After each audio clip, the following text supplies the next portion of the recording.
Now I'm very excited to welcome back the legendary Mike North from the Odds Couple on ESPN 1000. You can follow Mike on Twitter at North2North. Mike, thanks so much for coming back on the Odds Breakers, my man. What's going on in the Chicagoland area? Every time the phone rang, every time the doorbell rang, if there was a plane overhead, I'd go, is that Kiev? Is he going to ask me to come on again?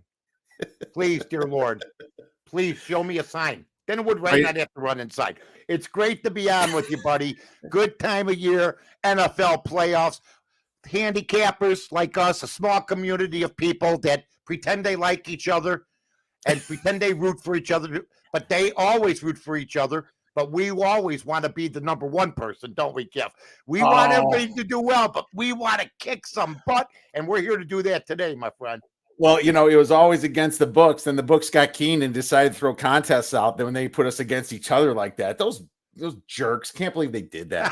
Hey, I was in a contest at Circa. I got my brain speed in, but I just want to say Matt Humans and Derek Stevens, those guys there, top shelf. They got me in for the football pool, and it was a free of charge, and there was big prize money. I think 15 grand for first place. I think the Bear won from ESPN. I want to congratulate Chris. And handicappers, really, we are a small community. People, and it's a community just like a city. There's great handicappers. There's very good handicappers. There's bad handicappers. There's BS artists. There's guys that will lie about their record. There's guys that are straight up about their record. I always found being on the Odds Couple when I helped create that show on ESPN 1000 with Carmen DeFalco. Every week we give out what the records are. So you hear it. Doesn't matter. I mean, you know what? It's good to see people's tickets. This is a ticket. You'll see a guy's ticket and he'll say, I won this bet. And then you'll keep him in the top of your mind and you don't see him for a month, and then here comes the win. So that means, what was he doing the other 3 weeks? So if I lose, I say so. If I win, I say so. And I'll say this, playoffs, 4 years, we've been 60%. I'm 4-3 in this year's playoffs, 3-1 the first week, 1-2 the second week. But here's the key. I decided to go units for the playoffs, hot dogs, if you will. So I'm up 4 units, but yet I'm 4-3. How? Because I hit 2 units on Philadelphia last week, 2 units on another team, and then 1 on another, and the rest are that way. So you could go 4-3, but what drives me nuts is when I go 1-2, and they say, "Oh, you went 1-2," but the 1 was my big play. So it don't matter if you go 1-2. If you bet a nickel on Philadelphia and you bet 100 on the other 2 games, you walk away. And it's about money management. That's it. It's called the Kelly criterion, and that's how we do it. We stars and units, and depends upon your unit size. Could be $10, could be 100, could be 1,000, could be 10,000. We don't care because we don't judge. As long as we give out the right amount of units, we think will benefit the people that are following us, listening to us, and ourselves. Yeah, that's right. And you were talking about gambling Twitter, which is undefeated, Mike. Gambling Twitter. So many people out there. I think people that have listened to this show long enough know to ignore a lot of that noise. And, it's just funny. People don't want to talk about their losses, and they don't want to be honest. What drives me nuts is if they're not transparent and they are selling plays. That's the bad part and the ugly part of the business. Yeah, the reason we're going into our 5th year with the Odds Couples, we're transparent. Yeah, and it's not easy to go on the radio or do a podcast and say you're good at something when you had a bad week. If you went, I've had to go on and say I was 1-4 this week. It happens to everybody.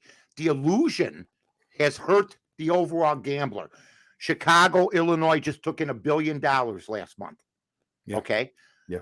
That means there's people getting their brains beat in that never gambled before. They're using their credit cards. They're being overextended. The refrigerator they were supposed to buy, the second car for Johnny might be out the window because you bet the Baltimore Ravens. You know what I mean?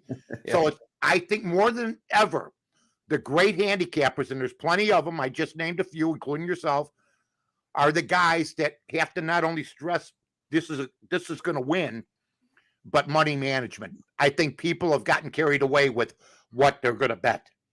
First year bettors betting $500 a game. That's not good. But it's another way of people not working right now. They think they can get ahead of the man, and that's very hard to do. No, it's extremely hard to do, and you can count on two hands people that in Vegas that actually are professional bettors that don't have other things going on, right? Yeah, I'm serious. It's not a common thing. I'd say it's 3 or 4% if we're around that. Well, those people also have other things going on, whether it be rental properties or stuff like that. There's no very few people that only rely on that, and that's got to be, and that's a very stressful life. I know a few of them myself. Let's talk a little baseball, Mike, because you know what? We got to think of spring. It's cold right now, but it warms our bodies to think a little baseball. So I want to talk little Cubbies. And bad year last year. It was kind of expected. I know some people were lukewarm on them, but they had to dump a lot of contracts and dump a lot of old money. There's always fights about that constantly from the fans. I'm always been a person that says, blow it up before you rebuild it. But now, it looks like they're moving towards the top and they're spending. I thought they had a decent offseason. They didn't fall for that Correa stuff. We'll see what happens with the Twins. And, I want to see your thoughts if they're going to be competitive. Oh, they could win the wild card. That division is winnable. You pick up Dabney Swanson, okay? I didn't really care if they picked him up because I love Nico Horner at shortstop, but other people say he's going to be a better second baseman. That's fine with me. I saw Sandberg move from third base to second base. And we still have him, and become an all-star, and we still got him. So you got Swanson, and then you got Nico, okay?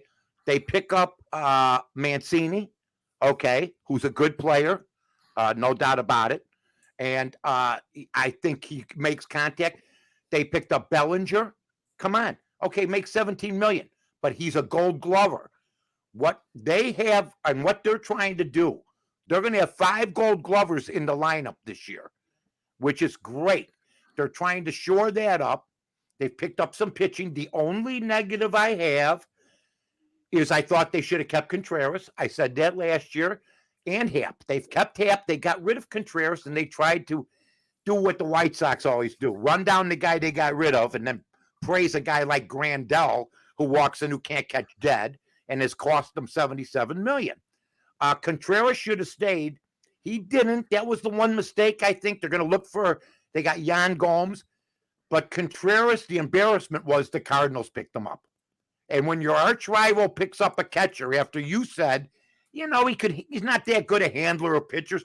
If the Cardinals pick him up, that's all BS. They just didn't think he was going to be their guy. So they're going in another direction. They're improving their defense catching, but their hitting's going to be lacking in that position.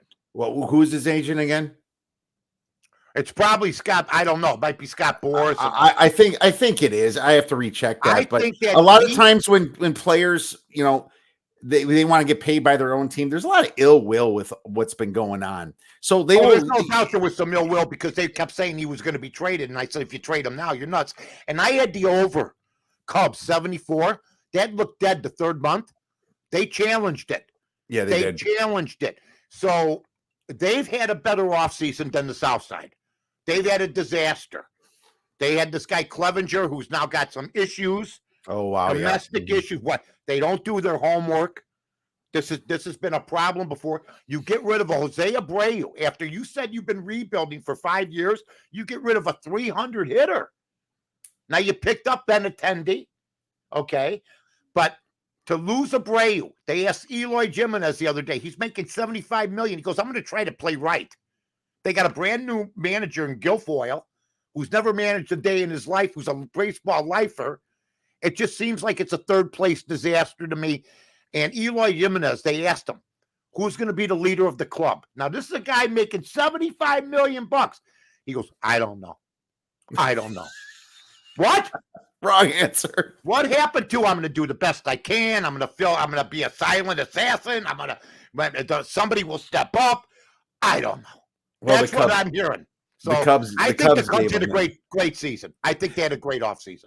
Yeah, I thought they did. And Yeah. the question is the farm system. Can they get the bats together? They got the defense now. But this is a sports betting show. So my thoughts are they stepped up pretty well. And if we can just get a little bit of lucky from some of those top guys in the farm system, maybe they can put up some runs. And I think if there is a division, well, I guess the White Sox division is not good.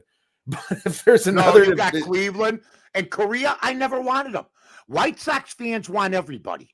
I didn't want him. What's going on? He didn't pass the physical. He did pass the physical. He's going to play for this team. Now I'm going over that team. I'm going to play for the Giants. I don't want a guy like that on my team. Go stay with Minnesota. You were with them last year, and what did they do? Nothing. So that's one thing I'm glad about, that he didn't come to either side of town. But the Cubs Jed Hoyer seems to be on a mission, while Kenny Williams and the lifers that bragged about their rebuild 4 years ago, that's over with. Yeah, Braves gone. The Sox are in. It's over with already. Sadly, and this whole Clevenger thing was probably a little bit more of pulling wool over the eyes. And you got the White Sox, the middle of the road guy, and he was Trevor Bauer's best friend, by the way. How's that for everybody? What are you doing? What are you doing? Hey, this is Mike. How you doing? I was Charles Manson's roommate in college. No, you're not picking me up. You're not picking me up. Well, I had Charles Manson going to college. Forget about it. But that's all I'm saying. I mean, come on. It's a sad thing. And it's weird to see the White Sox priced at plus 180 to win their division, and the Cubs are at plus 650 to win the NL Central. I think that's decent. 6.5 to 1. That's not bad. Well, first of all, the Cardinals, the Reds, the Pirates, and the Brewers. Those are winnable games. Those are winnable. Mm-hmm. You can beat those teams. They did last year in a lot of games. I think David Ross showed so much improvement from the year before to now. And I think it helped that he got rid of all the dead weight, the Rizzos, the Javis, the Chris Bryants, as we find out now. What a lackadaisical disappointment Chris Bryant turned out to be. I mean, sad. It's very sad. It is absolutely pathetic that this guy was heralded like he was. They did get the one. I'm giving him credit for that. But I remember Chris Bryant later on as a malingerer, as a guy that didn't always want to play, always dinged up, didn't want to go at 90%. So I'm glad those guys are gone. Baez signing with Detroit. Are you kidding me?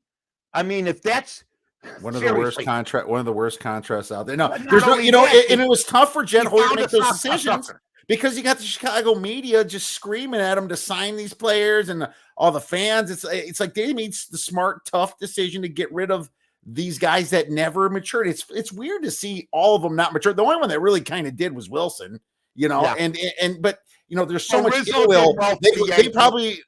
They probably want more money from the Cubs than. I don't know if the Cardinals, and that's how it is. You have ill will with the team. You want more, and that's why you leave. And sure, he went to the Cardinals. It sucks, but at least he was part of our championship team. And, that's right. Baseball. Hey, we did get one, but Bryant to me is the guy that the media just kissed his ever-loving ass, and he never became. I mean, he was compared to Bryce Harper. Him and Bryce Harper were buddies. They came out. They were all high draft picks. So you're thinking, wow. You're not thinking, he's gone in 4 years. He's injury prone. He's with San Francisco now. He's with this team now. He's in Colorado and doesn't hit a homer in the first half. In Colorado.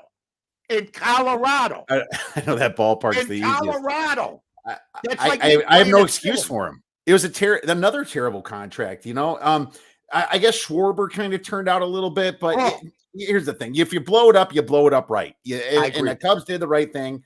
I like the 6.5 to 1. I think I'm going to dig a little bit deeper, but I bet you that thing closes at 3.5 to 1 or 4 to 1 before the season. So I see some value right now on the Cubs to win the NL Central. As soon as spring training hits, you better have your bet in before spring training hits. Yeah, totally. Because you're right. They will go down to the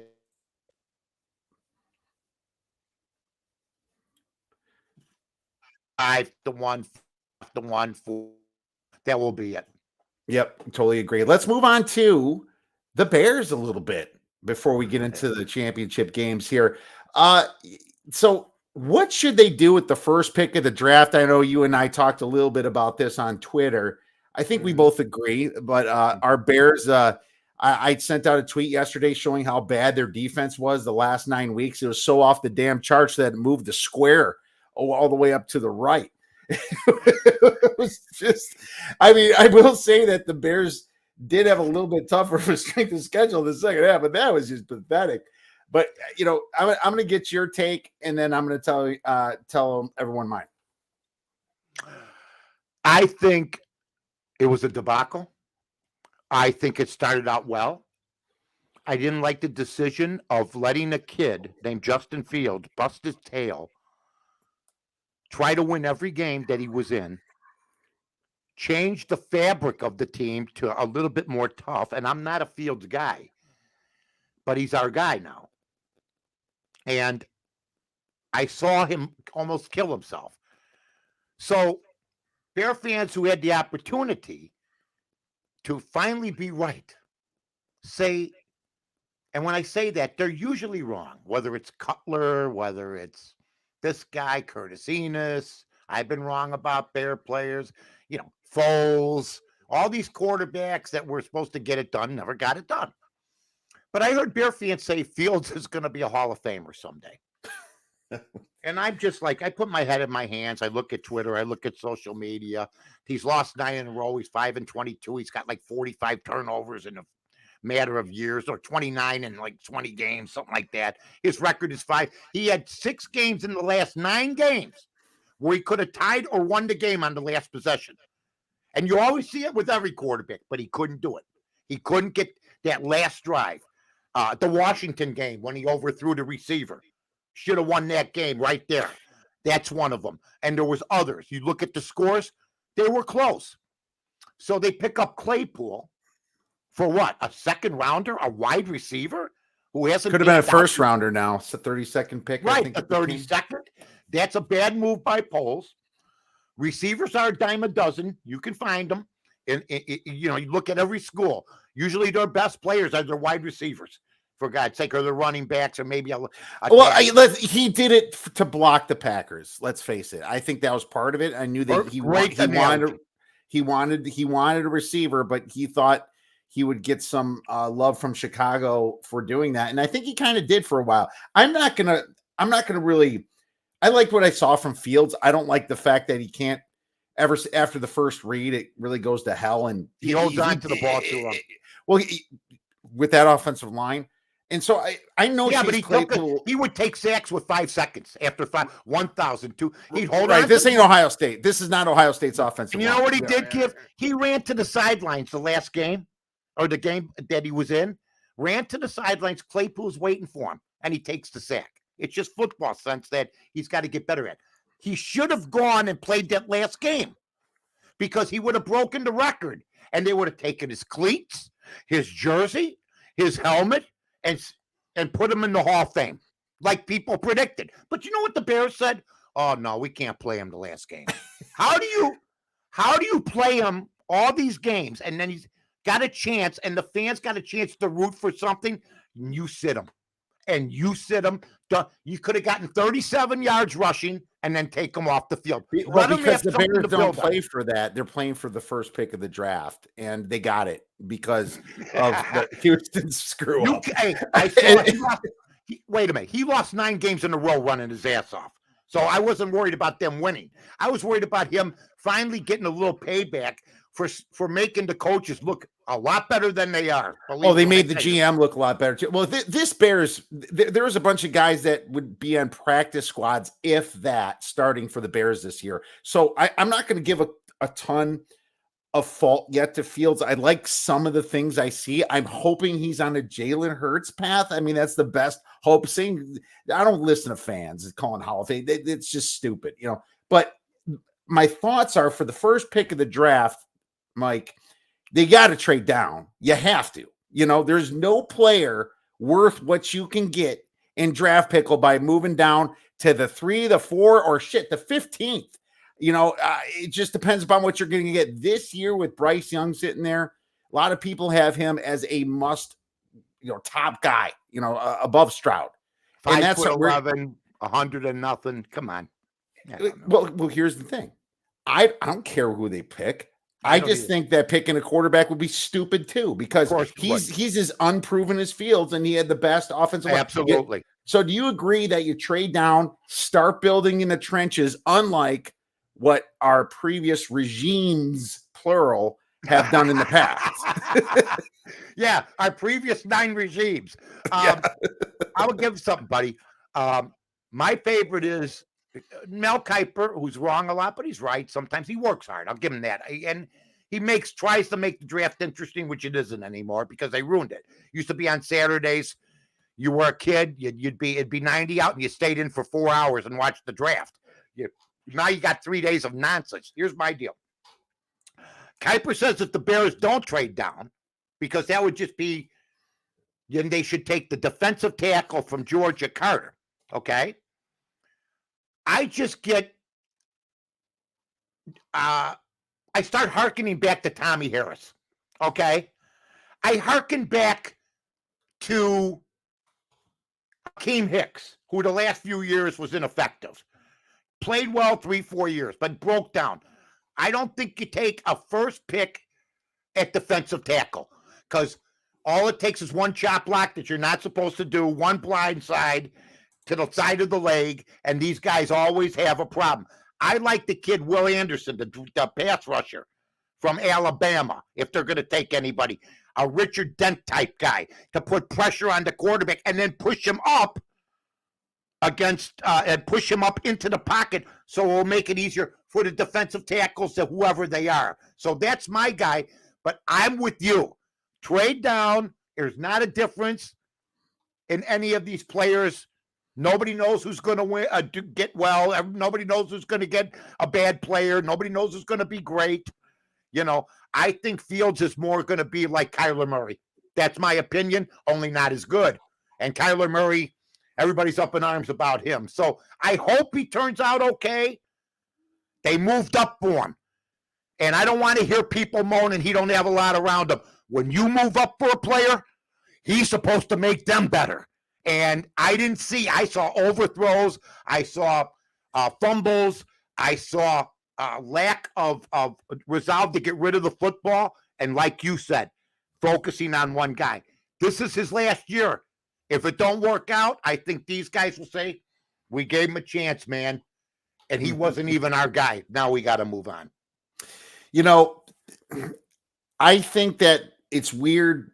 Well, it's different because Pace drafts him and then he's fired. Right? It was just basically a year, right? And he normally the new Mitch wasn't bad. He drafted Mitch and he drafted Fields. The new GM normally wants to start on a fresh shoe, but it's weird. So I think the new GM could make some mistakes, and this is what I'm trying to avoid.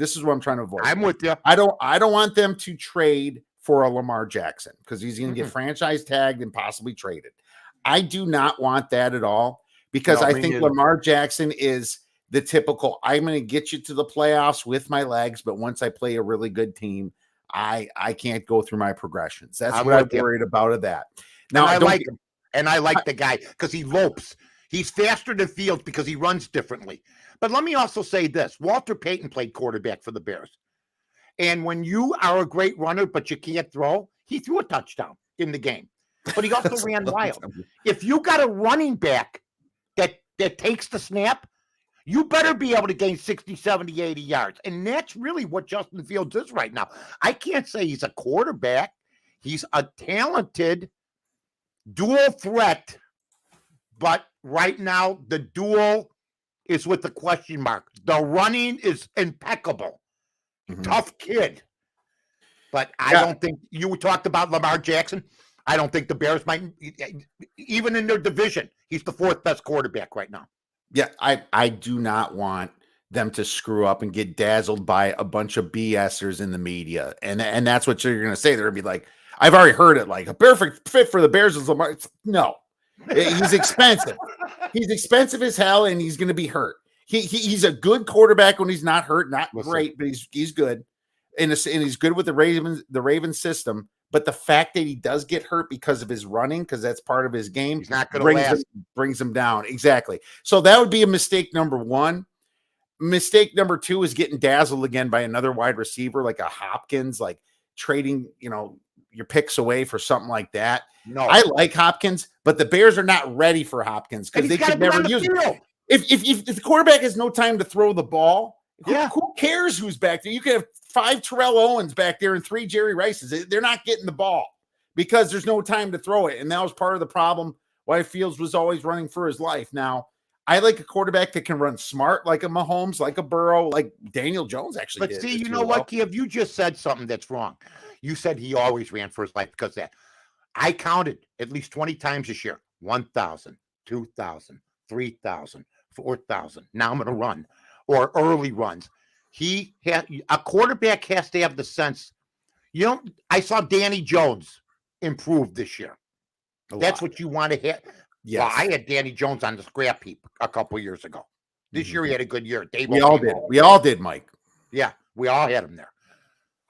Maybe that could happen because Danny Jones was a running quarterback. They go, you can't win running. Danny Jones is a good passer. He's become a good passer, and he's a runner, and he had fumble problems. And this year he came to his own with a good coach, with good coaching. Now, my question to you is, do you think Eberflus and this Luke Getsy are the right coaches to take? One was a defensive coach who the last time I saw him on another team needed to beat Jacksonville to get into the playoffs, Eberflus, and they got murdered and they didn't get in. So, and the other guy, Getsy, did a good job, but I never saw the passing game develop the way. In fact, it got progressively worse as the year went on. So we got to keep an eye on it. Yeah, we got progressively injured too. Mooney went out. Yeah, I mean, everybody went out. Well, you talk about Lamar Jackson getting hurt. Justin Fields won't last 4 years if he keeps playing like this. Yeah, he won't. And that's why you got to protect him. We'll see what happens. But he runs and gets hurt. He likes to run. You act like he don't like to run. He loves running.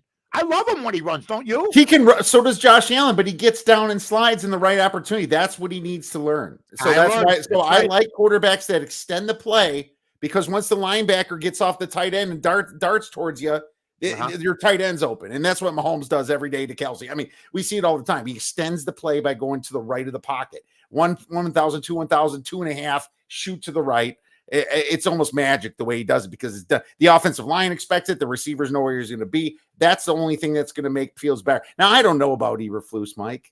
I don't. I have to say that he didn't have anybody. But this next year, once they spend that $120 million in cap space. They had Roquan Smith, and they traded him at 25 years old because they didn't think he was worth $20 million. I'll be honest. I didn't know if you pay an inside linebacker $20 million. We should all be embarrassed. Bears should have signed him. Well, I'll tell you this. When he looked on the Ravens the last few weeks, he looked. Oh my God! The Ravens are saying as soon as he came over the last month, the defense changed completely. So if there's somebody that needed people around him, it was him. And you know what really made me mad is they pick up Claypool after they get rid of Quinn and Roquan Smith. So why you get rid of two of your best defenders and pretend like you're going in? And I think you're right about Green Bay, but it still looked like, oh, the Bears are helping Fields out. And that play didn't work. It didn't work this year. Maybe Claypool next year will be better, but it just didn't work out to be the guy for a second-round pick, and like you said, a first. I couldn't believe Roquan got the $20 million. I was shocked. And now Tremaine Edmonds coming out of Buffalo is going to want that contract too. It's set a new trajectory now for middle linebackers. And 25, and he was our guy. Yeah, and the money keeps coming in every year. Come on. I'm tired of worrying about owners' money. Well, let's hope Sanborn gets better. But I mean, obviously, he only looked good because everybody else sucked. But maybe he does. I love Sanborn. He was great on the Badgers. He was one of my favorites. And what's funny is that he has a nose for the football. Yeah. Yes. Well, the other guy went to Kansas City. He was actually playing backup, which is Malusi, which was actually looked at as better than Sanborn. He was drafted in the 3rd round. Malusi was great, but no, I was pretty impressed with Sanborn. But anyways, enough about our rants on our piss poor Chicago team. Let's move on to a little NFC conference. I've been doing it for 60 years, ranting about the Bears. It's second nature. Oh, it is. And I can go on forever. And there's other Oh, yeah. topics that we've already talked about on Twitter Yeah. that we don't need to get into. But let's talk about some sports betting, my friend. San Francisco versus Philadelphia. Philadelphia is about 2.5 points right here on the Betfred screen. And the total of this game is 45.5. I didn't make a bet on this yet. I have a way I'm leaning, but I'm going to see what you have to talk about first. I like San Francisco. I liked them at the beginning of the year. And, they keep waiting for Purdy to fall apart. And, he's Mr. Irrelevant. I don't want to even hear about that. To me, the guy that's going to explode is the guy that they could put at 5 different positions, McCaffrey. That was the pickup of the year. It's reminiscent of when I was a kid, the Baltimore Orioles picked up a guy in a trade, Milt Pappas and another guy for Frank Robinson, and he won the MVP the next year, and they won the World Series and everything because of that one pickup. I look at McCaffrey. I don't pick San Francisco with a chance if he's not on that team. But I think when he's healthy, he's the best all-purpose back in football. He's the kind of guy that Purdy can go to in a situation. I'm not taking anything away from Philadelphia. They were so impressive. And Hurts looks so good. He's a winner. I think it's going to be a great game. I just think it's a storybook type of thing. And I think Shanahan, to do what he's done, I think the only thing that Garoppolo didn't do that Purdy's doing is he's finding the tight end more. And that's your key to success in the National Football League is tight end. If you look at Tom Brady this year, folks, and you ask anybody, why was Tom Brady struggling this year? He lost Gronk. If he's got Gronk as the tight end this year and Gronk played, they have a winning record. Whenever he was in trouble, whenever he had to sidestep, whenever he had to go here, go there, Gronk was there. Gronk, just like you just said about the tight end for Kansas City. 14 targets and 14 catches. Shame on the defense for not double teaming him, but the guy caught everything too. He's fantastic. So the tight end to me is important. I expect Kittle to have a big game. Debo Samuel, you got so many weapons on that team that I like. Besides Purdy, I got to give the edge to Hurts there, no matter what. Besides Purdy, I like the skill position players from San Francisco better. Well, Dallas Goedert. That guy's a beast. Imagine what Zach Ertz is thinking. Going to the Cardinals, by the way. But right. Goedert has been amazing. He was fantastic last game. He's jumping over people. I'm not gonna lie. I see these as two very equal teams, and there's a lot of reasons why. On the ground, both teams 4.7 rushing yards per attempt. That's good. On defense, the Niners only allow 3.4 rushing yards per attempt with Fred Warner there. But you can pass on them. Yes. But here's the Eagles. This is their weakness. They allow 4.7 yards per rush, 23rd in offensive or defensive opponent EPA on the run. So you give the advantage to the 49ers here. But through the air, both teams 7.7 yards per pass. San Fran gives up a little bit more on defense, though, 6.4 yards per pass, and the Eagles a league low 5.4 yards per pass. Here's a couple things, though. Dak Prescott, he was able to march down the dang field, though.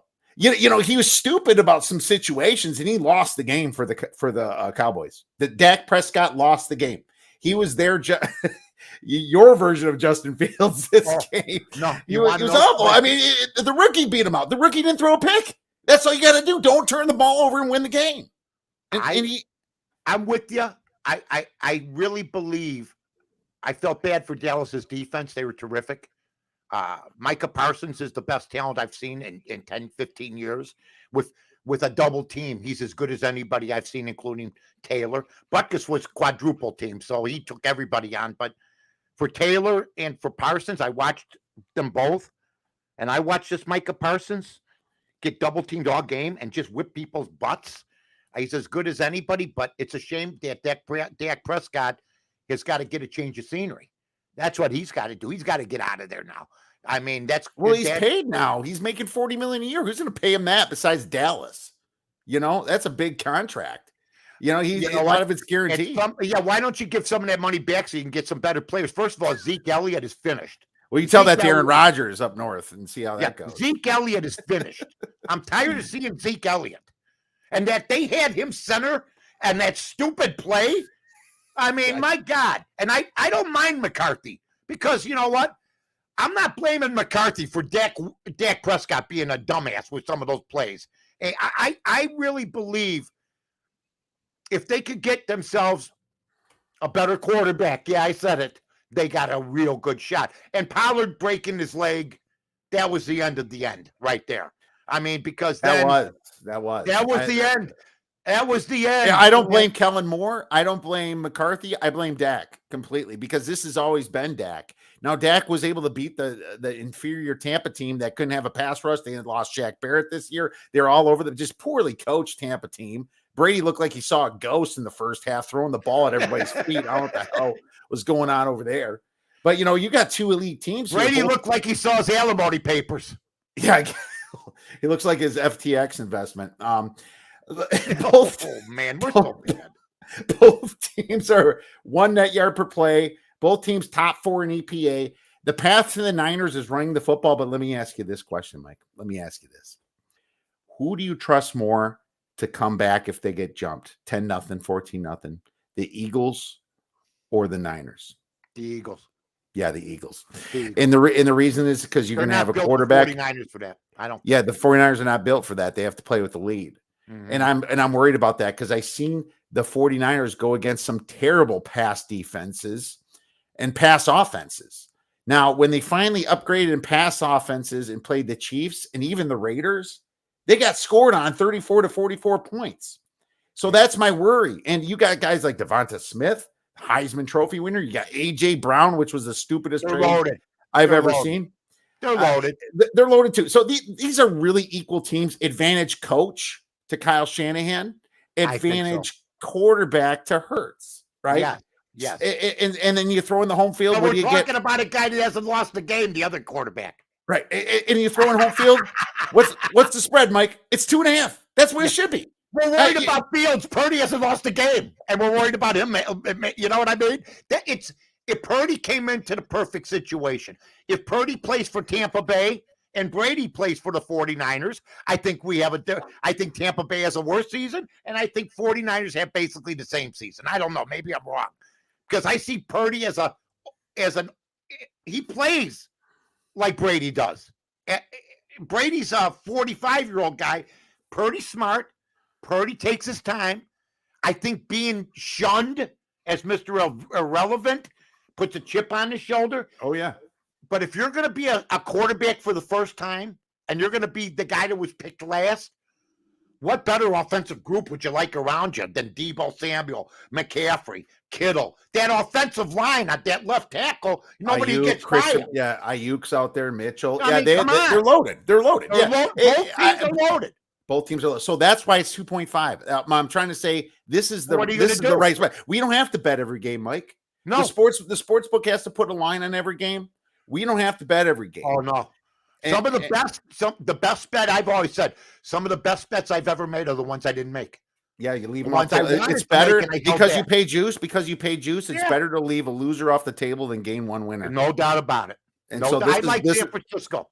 I got the Eagles 24 to 21.5. 20, and so I got this. I'm right on the spread here. Give me 3. Give me 3. Give me a 2. I might give me a 2. I'm going to think a little bit more, or give me one hell of a money line price. Right, Mike. Right. I'm going to lean the under, and I'm going to lean. I'm not betting the under though, just because I'm at 45.5. Probably I'm like literally right at this spread. I think the books did a good job opening the number. I think the market didn't even have a chance to massage it.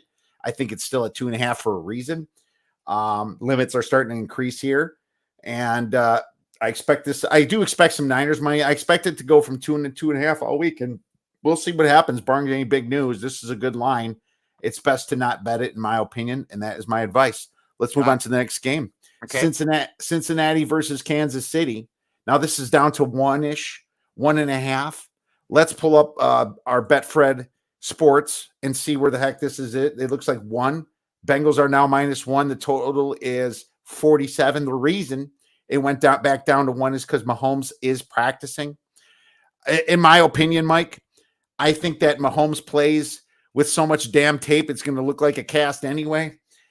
But yeah, my biggest problem with that is Mahomes is the best quarterback in the league, and Burrow's second, close second.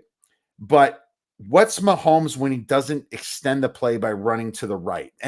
He seems to not be as good out of the pocket as he's when he's running and throwing that sidearm and all that fun stuff.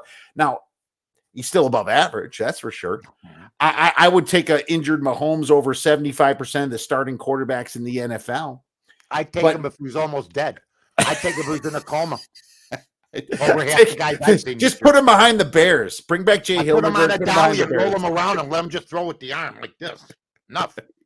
We'll bring back Jay. I will say this, Keith. As far as the one thing we got to figure out, excuse me, Mahomes is going to be in the shotgun. He better be a lot in the shotgun. No, you can't have him running back. Absolutely, shotgun all day. He's under center like he was. He was a couple times in the game after he got hurt. They put him under. I go, whoa, get him back in there now.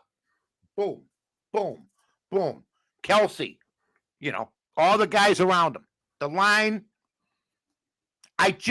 You're playing a guy that you said, it's almost like you're almost ashamed to say it. Burrow's like second. No, Burrow may be first. If he beats Mahomes again, that's 2 in a row. Okay. And they go to the Super Bowl for 2 in a row. But Mahomes won the Super Bowl. When did he win it, though? 3-4 years ago. Okay? Now you got an injured guy with a high ankle sprain. But I'm hearing he's going to play. The line had gone from Bengals getting points all the way this morning to like the Chiefs are getting 2.5. And now it's gone back down with what you said. Now the odds makers are going, if this was anybody else but Mahomes, we wouldn't be worried. But Mahomes is a bounce back guy. He's a great athlete. He's a fast healer, it looks like. But you got the other guy that people are starting to forget about, Joe Burrows. And he's an assassin. And he doesn't care. The line, people talk about the Bears line. I just heard you have a pity party for Justin Fields for having a bad line. The Cincinnati line, they're under 3 of guys are their second stringers, but he just gets rid of the ball. And you're right about one thing. The receivers are so much better than most people's. So I would say if you take both dogs, would you think, I don't think both favorites are going to win. I don't think both favorites are going to win. I'd probably go Cincinnati and San Francisco now. I'll tell you what, Mike. My biggest play of the playoffs was Bengals last week. And I also even teased the Eagles, but I even teased them to 11 past the 6-7. Oh, the teasers killed the books. Yeah. Oh, the teasers were wonderful. But I'm also in the contest with Doug Upstone. He's out of Doc Sports. He's on this show sometimes. And he has a playoff pick'em contest. I'm 10-0 right now. And I'm thinking, why the hell did I just not parlay it? I'm different. Because the times I don't parlay things is the times I'm different, folks. I'm actually a handicapper that roots for other handicappers, but that's beside the point. Yeah. I haven't been as stumped as I am this week, is my point. You got to pick one? I got to pick one. I got to pick the winner of each game. And I'm 10-0, 6 games,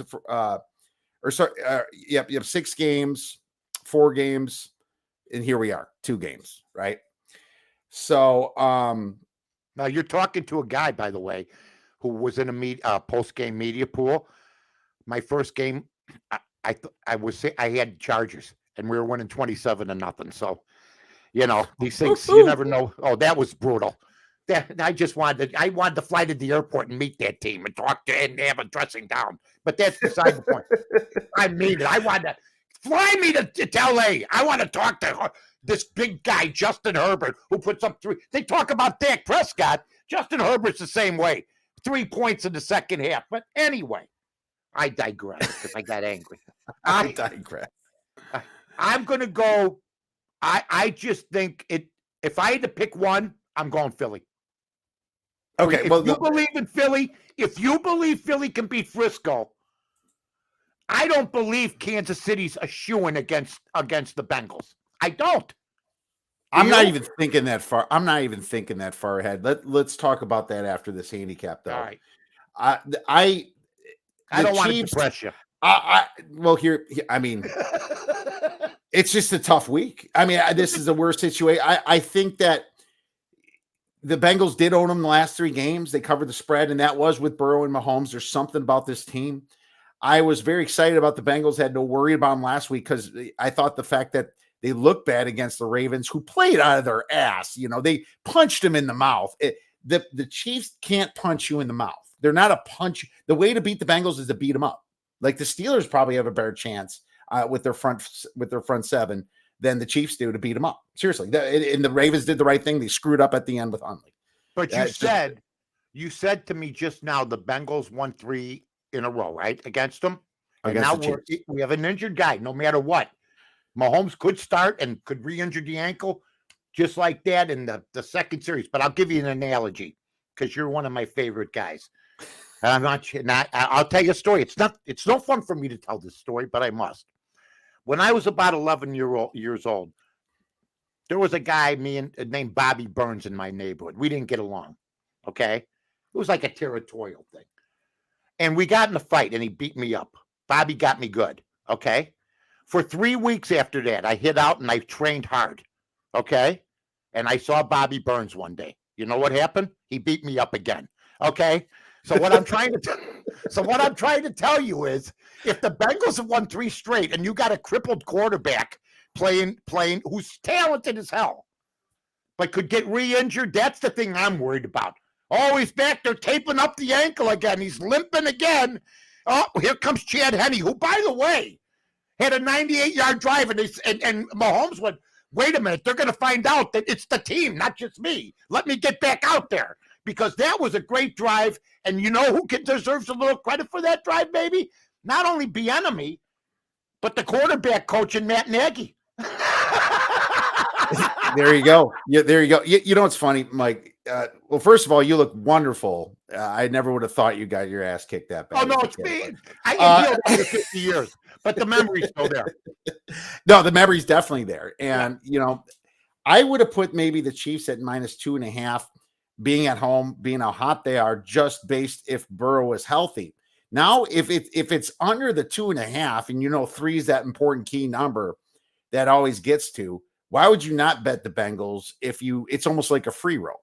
If it's a 50-50 already, almost when it gets to 3. If I told you, you know what, Kiev, here's what's going to happen this year. The Bengals are going to play the Chiefs in the playoffs. You're going, really? You think so, huh? And I go, yeah. And you know what else is going to happen? The Bengals are going to be favored at Kansas City. You'd automatically think that Mahomes was out. You'd say I would probably think Mahomes is out. Yeah, I wouldn't think he's hobbled. And he's in, and they're not favored. Yeah, that's important. That's important. The market. That's the way the market's City, and Mahomes isn't favored, and he's supposed to be practicing. So, one thing that people don't see about the Bengals, the Bengals don't have that good yards per play. They're only 0.1, and the Chiefs are 1.1. But if you look at the last 9 weeks of the season, the Bengals are number 4 in EPA per play. Kansas City's number 1. But on defense, the Bengals are number 6 in defensive EPA. Kansas City's number 10. So last half of the season, these are equal teams. And now you have an injured Mahomes. The Bengals had a harder strength of schedule according to the metrics. Number 2, number 3 on team rankings, number 11 for Kansas City. We thought before the season started that the AFC West was going to be this juggernaut of it. And then what happened? The Chargers were the Chargers. Hurt all year. The Raiders were terrible. And do we even have to talk about the Denver Broncos? I mean, this went from possibly the best to one of the worst divisions. And Andy Reid has won Super Bowl. Andy Reid has won Super Bowl, and in at least 6 instances, he's had the best quarterback, whether it was McNabb or whether it was Mahomes. So all I keep hearing is what an offensive mind he is, yet he's won only 1 Super Bowl. Now, maybe that will be the only Super Bowl Mahomes wins, because I remember Aaron Rodgers, everybody told me he was going to win 3 or 4 after 2010. And now they're talking about trading him to the Tennessee Titans, which means NFL not for long for him, because he'll be going to a different team. He'll be Johnny Unitas with the down the line. He'll be a good quarterback for him, but they'll never win if he goes to the Jets and everything else. The fact is, Mahomes isn't favored at Kansas City. That is would be almost an impossibility if he's playing. So here's the thing. I took the Bengals at +1.5. I still like them at -1. It's almost like that situation where, if Mahomes was healthy, there would be pressure on that 3, being the Bengals have been so good against them. But I also like the over. You're in a debate with somebody. You're coming up with a debate. You're going to debate a guy on the NFL and maybe the best teams and whatever.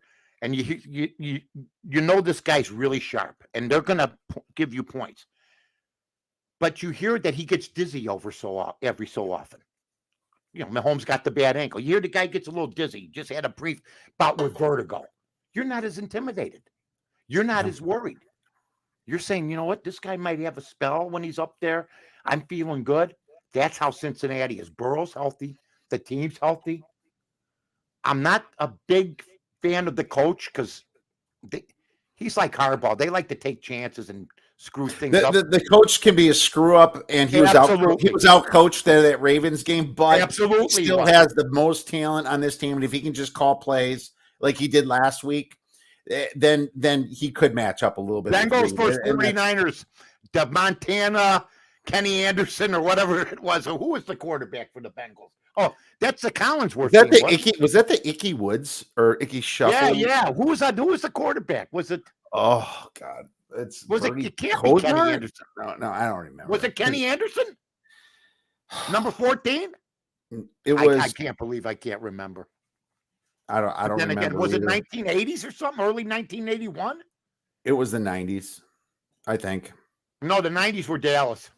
Okay, yeah, I don't remember. No, let's move on. But so Bengals versus Eagles is my prediction. I will bet the Bengals at the +1.5. I think if Mahomes is going to play, this will probably move to pick 'em, maybe a little bit shaded. I don't know, but I'm okay with anything under 2 here. But I also like the over because both these teams are top 5 in yards per point. They're going to scheme something up easy. I think they're going to score a little bit here. It's in Kansas City, so it's almost like a protect bet. I think over 47. I think I can see more like a 30-23 type game. 27-24 gets it done for you to 51.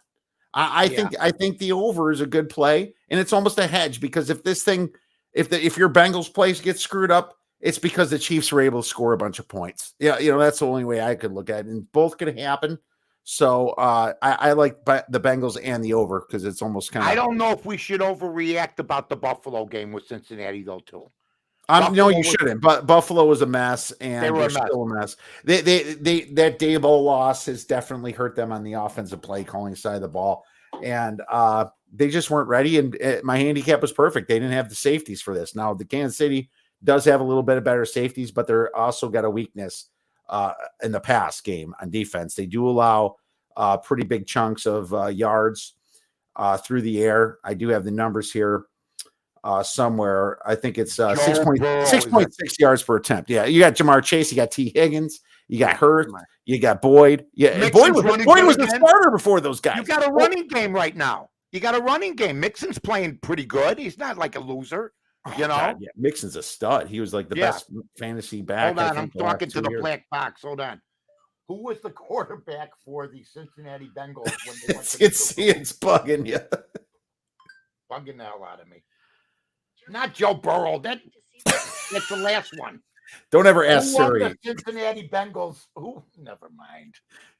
We'll tweet it out after the show, Mike. Thanks so much, my man. Well, we'll forget about it. Move on. It's going to bother me all night. I'm going to have one eye open. One eye looking up. Well, hey, we'll figure it out. Don't worry. We're out of time. But man, thank you so much for breaking this great game. Is there like an Emmy type of thing for shows? Oh, I wish there was a sports bug because I give it to you at the odds couple. The potty. We could call it the potty. Poddy. The potties. The potties. There you go. Listen to my potty. All right. Well, Mike, once again, you rock. Chicago sports legend. Love having you on. Thank you. In our listeners out there, check out Mike on ESPN 1000 and the Odds Couple. It comes on Fridays, I believe, sometimes Saturdays. It's Friday nights at 8 now, Saturday Okay. mornings at 8. ESPN 1000 for you folks around the nation. ESPN 1000 app. Also give my podcast network, The Bar Room. You can check that out too. It's a lot of bear talk, a lot of stuff like that. All right. Make sure you guys check out Mike. Hey, Mike, we'll be Thanks, talking Steve. soon. Thank you. Be good, bud.